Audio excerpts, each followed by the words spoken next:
හරි අයිබෝන් කියලා පිළිගන්නවා ඔය සියලුම දෙනා අපගේ YouTube channel එකට physics live දැන් subscribe කරලා නැත්නම් subscribe කරන්න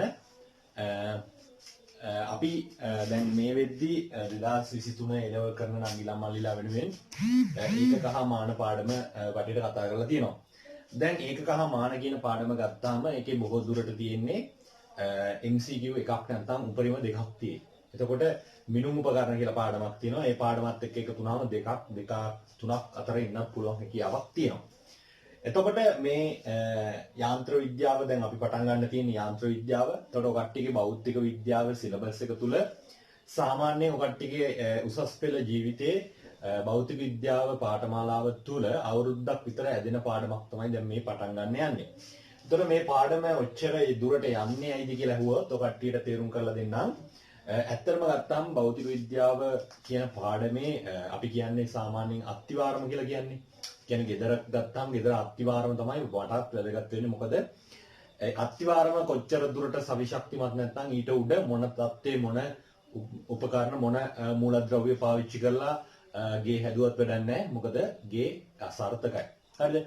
ඒ වගේම තමයි යාන්ත්‍ර විද්‍යාව කියන පාඩම හොඳට ඔකට්ටියට බැරි නම් ඔකට්ටි යම් තාක් දුරට අසාර්ථකත්වයක් එනවා. ඒකට ප්‍රධානතම හේතුව තමයි ඒ පාඩමේ යෙදීම් යාන්ත්‍ර විද්‍යාව කියන පාඩමේ යෙදීම් බොහෝ තැන්වල පහුගිය ඊට පස්සේ තියෙන පාඩම් වලත් සෑහෙන තැන්වල යෙදෙන අවස්ථා තියෙනවා.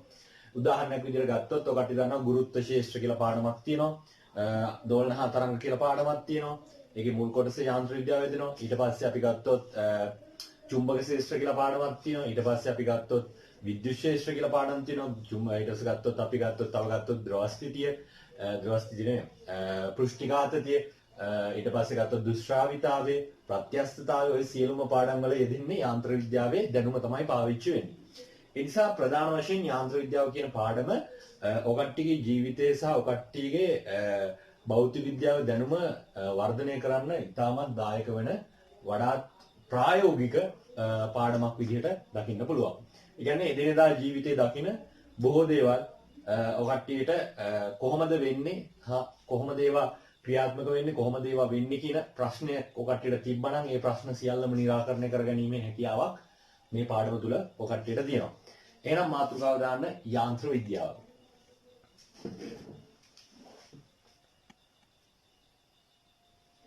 හරි. දැන් හොඳට අහගන්න යාන්ත්‍ර විද්‍යාව කිව්වහම මම අද ඔකට්ටියට කියලා දෙන්න යන්නේ චලිතය ගැන. චලිතය. එතකොට යාන්ත්‍ර විද්‍යාවේ පළවෙනි කොටස තමයි චලිතය. ඔය යාන්ත්‍ර විද්‍යාව ඔය විදිහට ගොඩාක් කොටස් තියෙනවා. හරිද? ඒ කියන්නේ අවුරුද්දක් විතර යන්නේ. එතකොට මේකේ පළවෙනි කොටස තමයි චලිතය. ඔයාලට දන්නවා චලිතය කිව්වහම චලිතයක් කියන්නේ මොකක්ද? ඇත්තටම චලිතයක් කියන්නේ මොකක්ද? එතකොට ඒක අනිවාර්යෙන් දැනගන්න. මොකද භෞතික විද්‍යාව කට්ටිය හොඳ ගමනක් යන්න ඉන්නවා නම් අනිවාර්යෙන් ඔය කට්ටිය අර්ථ දැක්වීම භෞතික විද්‍යාවේ එන අර්ථ දැක්වීම තාමත් හොඳට දැනගෙන ඉන්න ඕනේ. හරිද? සහ સિદ્ધාන්ත හොඳට මතක තියාගන්න ඕනේ. ඒ තුලින් ලොකු ගමනක් ඔය කට්ටියට යන්න හැකියාවක් තියෙනවා. එහෙනම් අපි බලමු චලිතය කියන්නේ මොකක්ද කියලා. අහගන්න. චලිතයක් කියන්නේ මම මෙහෙම පැහැදිලි කරන්නම්කෝ. චලිතය කියන දේ සාපේක්ෂයි. ඒකට ප්‍රධානතම හේතුව තමයි එක්කෙනෙක්ට දකින චලිතයක් තව එක්කෙනෙක්ට චලිතයක් නොවෙන්න පුළුවන්. ඔකට හොඳ උදාහරණයක් මම කියන්නම්. ඔයයි ඔකට්ටිගේ යාළුවෙකුයි බයිසිකලයක මෝටර් සයිකලයක පැදගෙන යනවා නම් අපි දන්නවා බයිසිකලේ ඔකට්ටිගේ යාළුවා පැදගෙන යද්දි ඔයා යාළුවා දිහා විතරක් බලාගෙන හිටියොත් ඔයාට තේරෙනවද යාළුවා චලනය වෙනවා කියලා? චලනය වෙනවා කියලා තේරෙන්නේ නැහැ. ඒකට ප්‍රධානතම හේතුව තමයි ඔයාට සාපේක්ෂව යාළුවාගේ පිහිටීම ඉන්න තැන වෙනසක් වෙන්නේ නැහැ. තේරුණාද? අන්න ඒ නිසා එතකොට ඔයාට තේරෙන්නේ යාළුවා චලනයක් සිදු වෙන්නේ නැහැ වගේ. හැබැයි ඔයා හිතන්න ඔයාගේ යාළුවායි ඔයයි බයිසිකලේ කියන තුන් ගොල්ලම එළිය පොළවෙන් එක් පුද්ගලෙක් දකිද්දී ඒක කොහොමද ඔයාට දකින්නේ? ඒක අනිවාර්යෙන් දකින්නේ චලිතයක් වෙනවා වගේ. ඒකට හේතුව කාලයත් එක්ක පිහිටීමේ වෙනසක් වෙනවා පොළවෙන් එක්කෙනාට. තේරුණාද? එහෙනම් එයා එතනදී ඔය තුන් දෙනාම චලනයක් වෙනවා. තේරුණාද මම කියන්නේ? ඒ කියන්නේ චලිතය කියන දේ සාපේක්ෂයි. සාපේක්ෂයි චලිතය. හරිද? එතකොට හොඳට මතක තියාගන්න චලිතය සාපේක්ෂයි. එතකොට චලිතය කියන දේ අර්ථ දැක්වීම මෙන්න මෙහෙම තමයි එන්නේ. අහගන්න. අභිමතයේ පරිදි. ඒ කියන්නේ තමන්ට හිතැඟි පරිදි තීරණය කරනු ලබන ලක්ෂයක්. ලක්ෂයක් කියන්නේ මොකක් හරි තැනක් හෝ රාමුවක්. රාමුවක් කිව්වම ඒක අර බලන නිරීක්ෂකයා වෙන්න පුළුවන්. හරිද? රාමුවකට සාපේක්ෂව කිසියම් වූ වස්තුවක පිහිටීම කාලය සමග වෙනස් වෙනවා නම් කාලය සමග වෙනස් වෙනවා නම් අපි කියනවා ඒක මොකක් කියලාද? චලිතයක් කියලා. තේරුණාද? හරි. ඒ කියන්නේ මොකද්ද? හොඳට මතක තියාගන්න අර්ථ දැක්වීම චලිතය කියන්නේ අභිමතයේ පරිදි තීරණය කරන ලබන ලක්ෂයක් හෝ රාමුවකට සාපේක්ෂව කිසියම් වස්තුවක පිහිටීම කාලයත් එක්ක වෙනස් වෙනවා නම් අපි කියනවා එතනදී චලිතයක් සිදු වෙනවා කියලා. හරි. දැන් මම එහෙනම් එතකොට කට්ටියට කියලා තියෙනවා චලිතය කියන දේ ඔන්න ඔක තමයි චලිතයේ අර්ථ දැක්වීම. කට්ටිය සටහන් කරගන්නවා නම් සටහන් කරගන්න මම කියද්දී ඒවා ඒ විදිහට සටහන් කරගෙන යන්න. හරිද? හරි. දැන් එතකොට මම එක උදාහරණයක් ගන්නම්. එතකොට මේ චලිතය කියන දෙයට ඔය කට්ටියට තේරුම් ගන්න හොඳ උදාහරණයක් මම ගන්නම්. පළවෙනි අවස්ථාව අංක 1 විදිහට මම ගන්නම්. මෝටර් සයිකලයක් පැදගෙන යනවා කියලා හිතන්නකෝ දෙන්නේ. මෝටර් සයිකලයක් දෙන්නේ පැදගෙන යනවා. එතකොට මේ දෙන්නේ පැදගෙන යද්දී මෝටර් සයිකලය මෙන්න මේ විදිහට යනවා. රූපණම් කොහොමද දන්නේ නැහැ. මොකක් හරි මෝටර් සයිකලයක් මෙන්න මේ විදිහට යනවා කියලා හිතන්න. ඔන්න ඔය විදිහට මෝටර් සයිකලයක් යනවා. හරිද? මෙන්න මේකේ පුද්ගලයෝ දෙන්නෙකුත් නැගලා ඉන්නවා. මෙන්න මේකේ පුද්ගලයෝ දෙන්නෙකුත් නැගලා ඉන්නවා මෝටර් සයිකලේ. හරිද? එතකොට මේ පොළවේ එක්කෙනෙක් ඉන්නවා තව එක්කෙනෙක් බලාගෙන. මෙන්න මේ විදිහට පොළවේ එක්කෙනෙක් ඉන්නවා. එතකොට මේ මෝටර් සයිකලයට සාපේක්ෂව මේ පුද්ගලයෝ දෙන්නගේ චලිතයක් සිදු වෙන්නේ නැහැ. කියන්නේ මෝටර් සයිකලයට සාපේක්ෂව. හැබැයි මේ එළියේ ඉන්න පුද්ගලයාට සාපේක්ෂව මෝටර් සයිකලය සහ මේකේ නැගලා ඉන්න දෙන්න අතර සියලුම දෙනා චලනය වෙනවා. තේරුණාද? එහෙනම් ඔන්න ඕක තමයි චලිතයේ තේරුම් ගන්න පුළුවන් චලිතයේ සාපේක්ෂයි කියලා තේරුම් ගන්න පුළුවන් හොඳ අවස්ථාවක්. මේක පළවෙනි එක. දෙවෙනි එක විදිහට මම ගන්නම් පුටුවක වාඩි වී සිටින පුද්ගලයෙක් ගන්න. පුටුවක වාඩි වී සිටින පුද්ගලයෙක් ගත්තට පස්සේ මෙන්න මේ විදිහට පුටුවක වාඩි වෙලා ඉන්නවා කියලා හිතන්නකෝ එක්කෙනෙක්.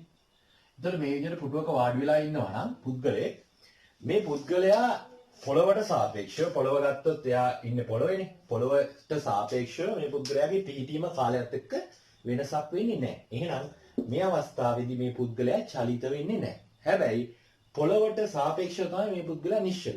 එමන් චලනය වෙන්නේ නැහැ. හැබැයි ඔකට හිතන්න පොළවේ නැතුව ඒ පුද්ගලයා ඉන්නවා නම් කවුරු හරි කෙනෙක් හඳේ ඉන්නවා නම් සහ සූර්යාගේ කවුරු හරි ඉන්නවා නම් ඒ සූර්යාට සාපේක්ෂව නැත්නම් හඳට සාපේක්ෂව මේ පොළවත් මේ පුද්ගලයාත් සියල්ලම චලනය වෙනවද නැද්ද? චලනය වෙනවා. තේරුණාද මම කියන්නේ? ඒකට චලිතය කියන දේ සාපේක්ෂයි. ඒක තේරුම් ගන්න ඊළඟ දෙවෙනි උදාහරණය තමයි මම කට්ටියට ඔය පැහැදිලි කරලා දුන්නේ. හරි. තුන්වෙනි උදාහරණය විදිහට මම ගන්නම්. අරගන්න. තුන්වෙනි උදාහරණේ මෙන්න මේ විදිහට ගන්නම්. ඔයා හිතන්න කෝච්චියක දුම්රිය මැදිරියක් තියෙනවා. දුම්රිය මැදිරියක මෙන්න මේ විදිහට දුම්රිය ගමන් කරනවා. මේ දුම්රිය මැදිරියක තියෙන සීට් වල පුද්ගලයෝ ඉඳගෙන ඉන්නවා. මේ පුද්ගලයෙක් ඉඳගෙන ඉන්නවා සීට් එකේ. තව පුද්ගලයෙක් මේ දුම්රිය මැදිරිය තුල ඇවිදිනවා. එතන පොළවේ කෙනෙක් ඉන්නවා බලාගෙන. ඔය සේරම දිහා. එතකොට මං කිව්වොත් මේ දුම්රියට සාපේක්ෂව මේ පුද්ගලයා නිශ්චලයි. දුම්රියට සාපේක්ෂව. දුම්රිය ඇවිදගෙන ඉන්න පුද්ගලයා එහෙම නැත්නම් දුම්රියේ ඉඳගෙන ඉන්න පුද්ගලයා දුම්රිය සියලුම දෙනාට සාපේක්ෂව මේ ඇවිදින පුද්ගලයා චලනයක් වෙනවා. ඒ කියන්නේ පිහිටීම කාලයත් එක්ක වෙනස් වෙනවා. එහෙනම් චලනය වෙනවා. හැබැයි මේ පොළවේ ඉන්න එක්කෙනාට සාපේක්ෂව මේ සෙට් එකම මේ ඉන්න සේරම දෙනා චලනය වෙනවා. තේරෙනවද කියන්නේ? එහෙනම් මේක ඇවිල්ලා චලිතයක්. හරිද? එහෙනම් මේක චලිතයේ සාපේක්ෂයි කියලා තේරුම් ගන්න පුළුවන් හොඳ අවස්ථාවක් මේකත් තේරුම් ගන්න. හරිද? හරි. ඔක තමයි ඊළඟ තුන්වෙනි උදාහරණය විදිහට මම කට්ටියට පැහැදිලි කරන්න ගත්තේ. ඊළඟ මම උදාහරණය ගන්නම් හතරවෙනි උදාහරණය. හරිද? මේව කට්ටිය සටහන් කරගන්නවා නම් සටහන් කරගන්න. හරිද? හතරවෙනි උදාහරණේ අහගන්න. හතරවෙනි උදාහරණය මම මෙහෙම ගන්නම්. පාරුවක පුද්ගලයෙක් ඉන්නවා. පාරුවක් තියෙනවා. මෙන්න ජලය. මෙන්න මේ විදිහට ජලය තියෙනවා. මේ පාරුවක පුද්ගලයෙක් ඉන්නවා. ඒ පුද්ගලයා මෙන්න මේ විදිහට එක කෙළවරකට ඉඳන් තව කෙළවරකට ඇවිදගෙන එනවා. එතකොට අපි දන්නවා පාරුවත් ඊට ප්‍රතිවිරුද්ධ දිශාවට චලනය වෙනවා. එතකොට ගම් යුරක ඉන්නවා නම් පුද්ගලයෙක් යුරක ඉන්නවා නම් එයා පොළොව කියලා හිතුවොත් ඒ යුරේ ඉන්න පුද්ගලයාට සාපේක්ෂව මේ පාරුවත් මේ ඇවිදින පුද්ගලයා දෙන්නම චලිතයක් නිරූපණය කරනවා. තේරුණාද මගේ? එහෙනම් පොළොවේ ඉන්න කෙනාට සාපේක්ෂව මේ දෙන්නම බෝට්ටුව එහෙම නැත්නම් පාරුව එහෙම නැත්නම් මේ පුද්ගලයා ඇවිදින පුද්ගලයා කියන සියලුම දෙනා චලනය වෙනවා. එහෙනම් ඒකත් එක්තරා ආකාරයක හොඳ උදාහරණයක්. හරි. දැන් ඊළඟ උදාහරණ ගන්නම්. උදාහරණ අංක 5 තේරුම් ගන්න. හිතන්න මෙහෙම එකක්. ඔකට හිතන්න රොකට්ටුවක් තියෙනවා කියලා. මේ රොකට්ටුවෙන් පිටිපස්සට විදිනවා මොකද්ද? දහනය වූ වායුව. රොකට්ටුවගේ චලිතය ඔකට දන්නවනේ. රොකට්ටුවක් කරන්නේ ඒ රොකට්ටුවකට තියෙන එන්ජින් එකක්. ඒ එන්ජින් එකෙන් මොකද කරන්නේ? එන්ජින් එකෙන් කරන්නේ ඇද ගන්නවා මොනවද? වාතය. මේ කවුළුව කියනවා ඒ වයින් ඇද ගන්නවා මේක ඇතුළට මොකද? වාතය. ඒ වාතය ඇදගත්තට පස්සේ වාතයයි අපි හිතුවොත් වාතයයි ඒකේ දහනය වරන්න එක තියෙනවා ඉන්ධනයි දෙක එකතු වෙලා මේක තියෙන එන්ජින් එකට ගිහිල්ලා මේක දහනය වෙනවා. දහනය වෙලා මේක තුල වේගයෙන් මොකද වෙන්නේ අර දහනය වෙච්ච වායුව එහෙම නැත්නම් අපි කියන්නේ එක්සෝස්ට් එක කියලා කියන්නේ. එහෙම නැත්නම් අපි දන්නේ පිටිපස්සෙන් දුම ඒ වේගෙන් එන දුම මොකද කරන්නේ වේගෙන් පිටිපස්සට විදිනවා. තේරුණාද? පිටිපස්සට විදිනවා. එතකොට මේ විදිහට වේගෙන් මේක පිටිපස්සට විදුවට පස්සේ මොකද වෙන්නේ? මේකේ වායුව මේ වේගෙන් මේ දහනය වූ වාතයේ පිටිපස්සට විදිද්දී ඊට ප්‍රතිවිරුද්ධ දිශාවට රොකට්ටුව ගමන් කරනවා. ඕක තමයි ඔගේ චලිතය වෙන්නේ නිව්ටන්ගේ තුන්වෙනි නියමයට අනුව.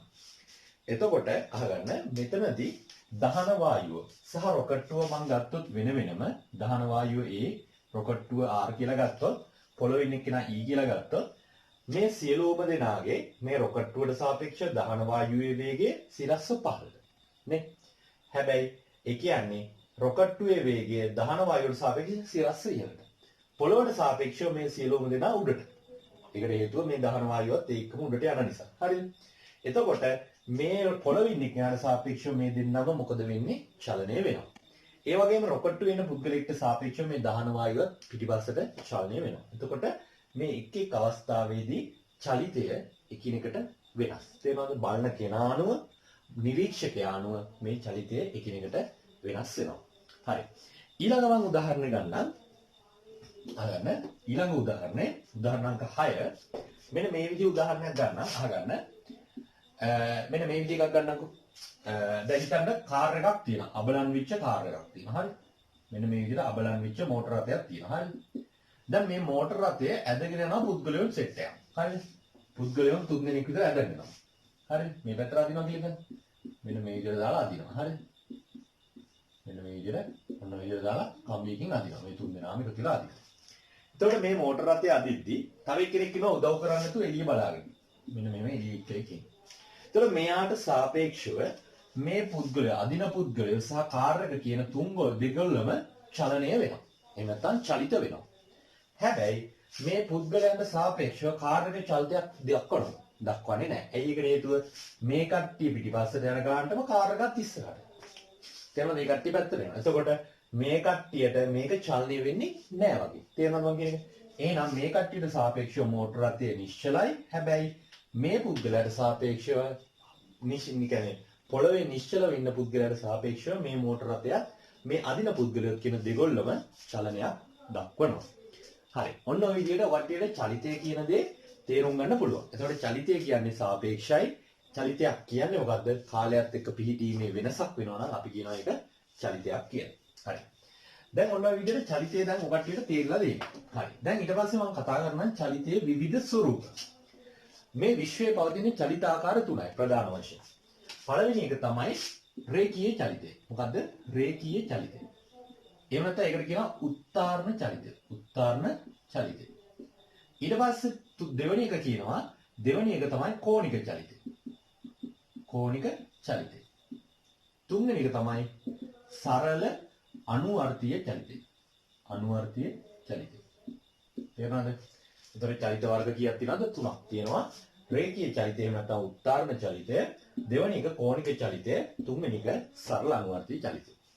දැන් මම මේ එක එක චලිත ආකාර වලට වෙන වෙනම රේඛීය චලිතයක් කියන්නේ කිසියම් වස්තුවක් චලනය වෙනවා කියුවේ මොකද්ද? පිහිටීමේ වෙනස් වෙනවා. එතකොට පිහිටීමේ වෙනස් වෙන ගමන් මාර්ගය එහෙම නැත්නම් ගමන් පථය රේඛීය මාර්ගයක් ඔස්සේ සිදු වෙනවා නම් අපි ඒක හඳුන්වනවා සරල රේඛීය චලිතයක් විදිහට. කියන්නේ රේඛීය මාර්ගයක් තුල තමයි ඒක වෙන්න ඕනි. එතකොට ඒක සරල රේඛීය චලිතයක් විදිහට හඳුන්වන්න පුළුවන්. ඊට පස්සේ මම ඔකට හඳුන්වන ඊළඟ එක කෝණික චලිතය. මොකද්ද? කෝණික චලිතය. දැන් මේ කෝණික චලිතය ගත්තට පස්සේ හොඳට අහගන්න. කෝණික චලිතයේ කොටස් දෙකක් තියෙනවා ප්‍රධාන වශයෙන්. පළවෙනි කොටස තමයි කෝණික චලිතයේ පළවෙනි එක තමයි හොඳට අහගන්න වෘත්තාකාර චලිතය. මේක එකට බලන්නේ මොකද? වෘත්තාකාර චලිතය. ඊට පස්සේ මේක මොකද්ද? අනිත් එක භ්‍රමණ චලිතය. මොකද? භ්‍රමණ චලිතය. හරිද? එතකොට මේ වෘත්තාකාර චලිතය මේ භ්‍රමණ චලිතය කිව්වහම මොකයි මේකට කෝණික චලිතය කියන්නේ? දැන් අපි දන්නවා රේඛීය චලිතයක් වුණාම අපි දුරක් තමයි මනින්නේ. කියන්නේ මීටර කිලෝමීටර වලින් මොකක් හරි ගියපු දුරක් දිගක්මයි.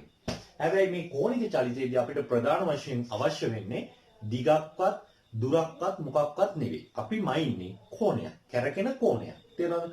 එතකොට ඒක නිසා අධ්‍යයනය කරන නිසා තමයි මේකට වචනේ විවාහරය ඇවිල්ලා තියෙන්නේ කෝණික චලිතය. ඒතර කෝණික චලිතයේ කොටස් දෙකක් තියෙනවා. එතකොට කෝණික චලිතයේ කොටස් දෙකක් තියෙනවා. වෘත්තාකාර චලිතය අනිත් එක භ්‍රමණ චලිතය. මේ වෘත්තාකාර චලිතය කියන්නේ මොකක්ද? වෘත්තාකාර චලිතය කියන්නේ ගමන් පතේ කිසියම් වූ වස්තුවක ගමන් මාර්ගය එකම වෘත්තාකාර මාර්ගයක තියෙනවා නම් අපි කියනවා ඒක වෘත්තාකාර චලිතයක්. උදාහරණයක් විදිහට ගල් කැටයක් නනුවක ගැට ගහලා ඒක කැරකුවා කියලා ගන්න. ඒක කැරකුවාට පස්සේ ඔය කට්ටිය දන්නවා මොකද වෙන්නේ? ඒ මුළු ගල් කැටේම යන්නේ සමස්ත වෘත්තාකාර මාර්ගයක් ඔස්සේ.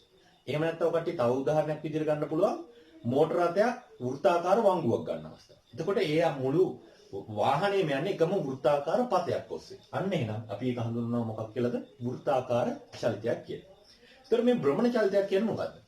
භ්‍රමණ චලිතයක් කිව්වම හොඳට අහගන්න. භ්‍රමණ චලිතයේදී අපිට අවශ්‍ය වෙන්නේ භ්‍රමණ අක්ෂයක් තියෙනවා. ඒ කියන්නේ අපි ගත්තොත් මොකක් හරි බඹරයක් ගන්නකො දැන් බඹරයක් ගත්තාම කැරකෙනවා. මේව දැම්මම කැරකෙනවා. ඒක කැරකෙන්නේ අක්ෂයක් වටා. එතකොට සියලුම අංශු මාත්‍රයන් ඒකේ තියෙන ගබඩා ඒකේ තියෙන අංශු ඒක හැදිලා තියෙන මොන හරි අංශු වලින්නේ. ඒ අංශු සියල්ලම කැරක වෙනවා මොකක් වටාද? එකම භ්‍රමණ අක්ෂයක් වටා. අන්න එහෙනම් අපි හඳුන්වනවා ඒක මොකක් කියලාද? භ්‍රමණ චලිතය. හරිද? හරි. ඔය විදිහට වෘත්තාකාර චලිතය මොකද්ද? භ්‍රමණ චලිතය කියලා මොකද්ද කියලා කටියට දැන් තේරුම් ගන්න පුළුවන්. දැන් ටයර් එකක් ගත්තොත් මොකද්ද වෘත්තාකාර චලිතය යන්නේ? ඒක භ්‍රමණයක් වෙන්නේ. රොටේෂන් එක. තේරුණාද? සර්කියුලර් මෝෂන් එක නෙවෙයි. එතකොට අපි ගත්තොත් තව උදාහරණයක් විදිහට රබන් කරකවනවා කියන රබන් මොකද වෙන්නේ? භ්‍රමණයක් වෙන්නේ. තේරෙනවද? රබන් භ්‍රමණයක් වෙන්නේ. වෘත්තාකාර පතයකට වෙන්නේ යන්නේ. හැබැයි මෙරිගෝ රවුන්ඩ් එක යන ළමයෙක් ගත්තොත් ඒ කියන්නේ සමස්ත එකම වෘත්තාකාර පතයක. ඒතකොට ඒක වෘත්තාකාර චලිතයක්. හරිනේ? ඒක ඒ විදිහට හොඳට මතක තියාගන්න. ඊළඟ කාරණේ සරල අනුවර්තී චලිතය. මේක නම් ටිකක් ඔකට තේරුම් ගන්න මේ අවස්ථාවේදී බැරි වෙයි. මම කියන්නම් ඒ සරල අනුවර්තී චලිතේ පොඩි අවබෝධයක් තියාගන්න. දැන් ඔකට හිතුවොත් මම ඒක ප්‍රායෝගික උදාහරණයක් එක්ක පැහැදිලි කරනවා. මෙන්න මේ විදිහට දුන්නක ගැට ගහලා තියෙනවා බරක්. මේ දුන්න පල්ලයට ඇදලා අතහැරියොත් අපිට ඔකට මේක කරලා තියෙනවා නම් ඔකට තේරෙනවා මෙහෙම ඇදලා අතහැරියොත් මොකද වෙන්නේ? වේගෙන් මැදට එනවා නේ. වේගෙන් මේ හිටපුන් තැනට ඇවිල්ලා ආයෙ අඩු වෙන වේගයකින් ආයෙ උඩට යනවා. ආයෙ වේගෙන් පල්ලයට. ඔන්න ඔය විදිහට චලිතයක් තමයි මේකේ සරල අනුවර්තී චලිතයක් කියලා අපි හඳුන්වන්නේ. එතකොට සරල අනුවර්තී චලිතයේ අර්ථ දැක්වීම වෙන්න නම් එහෙම නැත්නම් මොකක් හරි චලිතයක් සරල අනුවර්තී චලිතයක් වෙන්න නම් කොන්දේසි දෙක සපුරාලන්න ඕනේ. ඒ කොන්දේසි දෙකම සපුරාලිය විතරයි සරල අනුවර්තී චලිතයක් වෙන්නේ. ඒ කොන්දේසි දෙක තමයි අහගන්න. පළවෙනි කොන්දේසිය තමයි සලකනු කියන්නේ සෑම විටම අචල ලක්ෂයක් දෙසට යොමු වෙන්න ඕනේ. කියන්නේ හැම වෙලාවෙම අචල ලක්ෂයක් දෙසට යොමු වෙන්න ඕනේ. දැන් උදාහරණයක් විදිහට ගත්තොත් දැන් මම මේ අර ඉස්සලා කියපු ස්ප්‍රින්ග් එක ගත්තොත් මේ ස්ප්‍රින්ග් එක මෙහෙම ඇදලා අතහැරියා කියලා හිතන්නකෝ. එතකොට අපි දන්නවා මේක මෙච්චරක් දුරට එනවා මෙතන ඉඳන් මෙච්චරක් දුරට ඇද්ද කියලා හිතන්න. මෙන්න මේ පරාසය තල්ලු කරනවා. ඒතර ඔය කට්ටිය දන්නවා මේක හැම වෙලාවෙම එන්න බලන්නේ මේ පැත්තට. ඒ කියන්නේ මේ මැද ලක්ෂයට තමයි එන්න බලන්නේ හැමදාම. තේරෙනවද? හැම වෙලාවෙම අචල ලක්ෂයක් දෙසට යොමු වෙන්න ඕනේ. ඊළඟේ තමයි මේ අචල ලක්ෂයේ ඉඳන් තියෙන දුරට. මේ දුර තියෙන්නේ. මේ දුර L කියලා ගත්තොත් මේ දුරට සමානුපාතික වන බලයක් යටතේ ක්‍රියාත්මක වෙන්නත් ඕනේ. මේ දුරට සමානුපාතික වන බලයක් යටතේ ක්‍රියාත්මක වෙන්නත් ඕනේ. ඒතකොට කොන්දේසි දෙකක් තියෙනවා. සෑම විටම අචල ලක්ෂයක් දෙසට යොමු වෙන්න ඕනේ. අචල ලක්ෂයේ සිට තියෙන දුරට අනුලෝම ලෙස සමානුපාතික වන්නා වූ බලයක් යටතේ ක්‍රියාත්මක වෙන්නත් ඕනේ. අන්න එහෙම වෙනවා නම් අපි හඳුන්වනවා ඒක මොකක් කියලාද? සරල අනුවර්තීය චලිතයක්. තේරුණාද? සරල අනුවර්තීය චලිතය. හරි. දැන් ඔන්න ඔය විදිහට ඔය කට්ටියට චලිත ආකාර තුනම ගැනම ප්‍රායෝගික උදාහරණත් එක්ක ඒකේ අර්ථ දැක්වීමත් එක්ක මම කට්ටියට කියලා දුන්නා. එහෙනම් මේවා හොඳට මතක තියාගන්න. හරිද? ඊළඟ මම කට්ටියට කියලා දෙන්න යන කාරණේ තමයි දුර සහ විස්ථාපනය. දුර සහ විස්ථාපනය ගැන තමයි මම මේ කියලා දෙන්න යන්නේ. දොර අහගන්න මේ දුර සහ විස්ථාපනය කියන්නේ දැන් ඔයා හිතන්න A කියලා තැනක ඉඳන් ඔයා B කියලා තැනකට යනවා. එතකොට යන්නේ ගමන් මාර්ගයක් දිගේ. එතකොට මේ ගමන් මාර්ගයේ යද්දී මේකේ දුර කියන්නේ හොඳට අහගන්න දුර කියන්නේ ඔයා ගමන් කරපු ගමන් මාර්ගයේ සම්පූර්ණ දිග. ගමන් පතේ සම්පූර්ණ දිගට තමයි අපි හඳුන්වන්නේ මොකක් කියලාද? දුර කියලා. ඒතර දුර කිව්වහම අපි සාමාන්‍යයෙන් දුරක් කියන්නේ මොකක් හරි තැනක ඉඳන් තව තැනකට දුරක් කියන්නේ නිකන් අගේ විතරයි. දිශාවක් කියන්නේ නැහැ. නිකන් උදාහරණයක් විදිහට ගත්තොත් කිලෝමීටර් 6යි. එහෙම නැත්නම් කිලෝමීටර් 5යි. එහෙම නැත්නම් අපි කියනවා මීටර 500යි. ඔන්න ඔය විදිහට අගයක් දෙන්නේ. දිශාවක් කියන්නේ නැහැ. තේරෙනවද? එහෙනම් මේ දුර කියන්නේ මොකද්ද? දිශාව විතරයි ඒකේ වැදගත් වෙන්නේ. දිශාව වැදගත් වෙන දිශාව විතරක් ඒකේ අර්ථ දැක්වෙන නිසා එහෙම නැත්නම් නිරූපණය වෙන නිසා අපි ඒක හඳුන්වනවා අදිශ රාශියක් විදියට. අදිශය. ඒක කියන්නේ මොකද? අදිශය. අදිශ රාශිය. ඒකේ විශාලත්වය විතරයි වැදගත්. වෙන මොකක්වත් වැදගත් නැහැ. එච්චරයි ඒකේ අදහස. හරි. ඊට පස්සේ ගත්තොත් මේක තමයි දුර කියන්නේ. දුර කියන්නේ එතකොට මොකද්ද? කිසියම් වූ ගමන් මාර්ගයක සම්පූර්ණ ගමන් පතේ දිග තමයි අපි හඳුන්වන්නේ දුර කියලා. ඊළඟට මම ගන්නම් විස්ථාපනය. විස්ථාපනය කියන්නේ ඔයා දැන් A ඉඳන් B ට ගියාම පිහිටීමේ සිදුවෙන වෙනස. ඒ කියන්නේ පිහිටීමේ වෙනස කියන්නේ ඔයා A ඉඳන් මෙතනට ගියා. ඒ කියන්නේ මෙන්න මේ රේඛාව. ඒ කියන්නේ මේ දෙකම යා කරන සරල රේඛාව. එතකොට මේ පිහිටීමේ සිදු වුණු වෙනස තමයි අපි හඳුන්වන්නේ මොකද්ද? විස්ථාපනය. තේරුණාද? විස්ථාපනය. ඒ කියන්නේ මෙතන ඉඳන් මෙතනට ගියා. එතකොට මේ විස්ථාපනය එන්නේ හැම වෙලාවෙම මේ යා කරන ලක්ෂ දෙක යා කරන රේඛාවක් ඔස්සේ. එතකොට හොඳට අහගන්න මේකට විශාලත්වයක් මෙන්ම දිශාවත් වැදගත් වෙනවා. උදාහරණයක් විදිහට 5 කිලෝමීටර උතුරට. උතුරට. ඔන්න ඔය විදිහට මොකක් හරි දිශාවක් දෙන්නත් ඕනේ. ඒ කියන්නේ කොහෙටද තියෙන්නේ කියලා අර්ථයක් දෙන්න ඕනේ. කොහෙටද තියෙන්නේ කියලා. එතකොට මේ දෛශිකයක් වෙනවා මොකද්ද? විස්ථාපනය කියන එකට විශාලත්වයක් වැදගත්, දිශාවත් වැදගත්. එහෙනම් අපි එකට හඳුන්වනවා මොකද්ද? දෛශිකයක් කියලා. මොකද්ද? දෛශිකයක්. දෛශිකයක්. හරිද? දෛශිකය. දෛශික රාශිය. හරිද? විශාලත්වය. එතකොට දැන් මේක ඔකට විශාලත්වයක් විතරක් විස්ථාපනය ලියුවොත් ඒක අසම්පූර්ණයි. ඇයි ඒකට හේතුව? ඒක දිශාව අනිවාර්යෙන් කියන්නේ. හරි? එතකොට දැන් ඔකට හිතන්න සරල රේඛීය නොවන මාර්ගයක, ඒ කියන්නේ ඔයා හිතන්නකෝ A ඉඳන් B දක්වා ඔයා යනවනම් මේ අවස්ථාවේදී විස්ථාපනයේ විශාලත්වයත් දුරෙහි විශාලත්වයත් කියන දෙකම සමානයි. ඇයි ඒකට හේතුව?